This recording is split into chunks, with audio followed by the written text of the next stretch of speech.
Hello বন্ধুরা, আজ আমি বানাবো মেটে আলু দিয়ে মাছের ঝোল। মেটে আলুর পাতলা মাছের ঝোল। এখানে মাছটাকে ধুয়ে রেখেছি।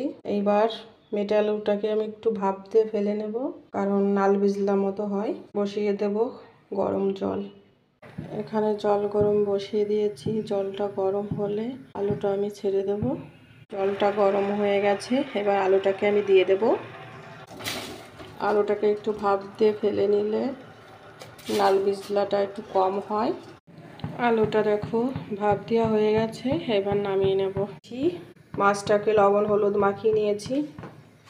কড়াইটা গরম হয়ে গেলে এখানে আমি একটু 1 চামচ জিরে ভেজে নেব।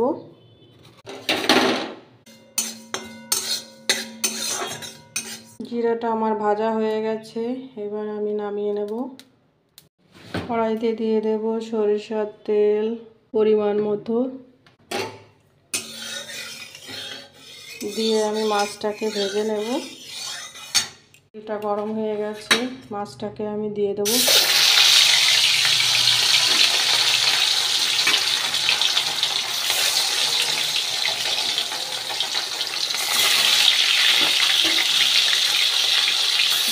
মাছটা ভাজা হয়ে গেছে, এবার আমি তুলে নেব। মাছটা বাটিতে তুলে নিয়েছি। এখানে আছে কাঁচা লঙ্কা, আর এই তেলে আমি দিয়ে দেব জিরা ফোড়ন। জিরাটা দেখো লাল হয়ে গেছে, এইবার আমি এই তেলে দিয়ে দেব। আলুটাকে ভাপ দিয়ে রেখেছিলাম, আলুটাকে ভালো করে আমি একটু কষিয়ে নেব। দিয়ে এবার আমি দিয়ে দেব লবণ পরিমাণ মতো, দিয়ে দেব হলুদ গুঁড়ো, দিয়ে ভালো করে কষিয়ে নেব। দিয়ে দেব কাঁচা লঙ্কা, এটাকে ভালো করে একটু কষিয়ে নেব। আলুটা কষানো হয়ে গেছে, এখানে আমি জল গরম করে রেখেছি, জল গরমটা দিয়ে দেব। গরম জলটা দিয়ে দিয়েছি। জল গরমটা দিলে চট করে সেদ্ধ হয়ে যায়, ঠান্ডা জল দিলে আলুটা শক্ত হয়ে থাকে। তাই আমি আগে থেকেই জল গরম করে রেখেছি।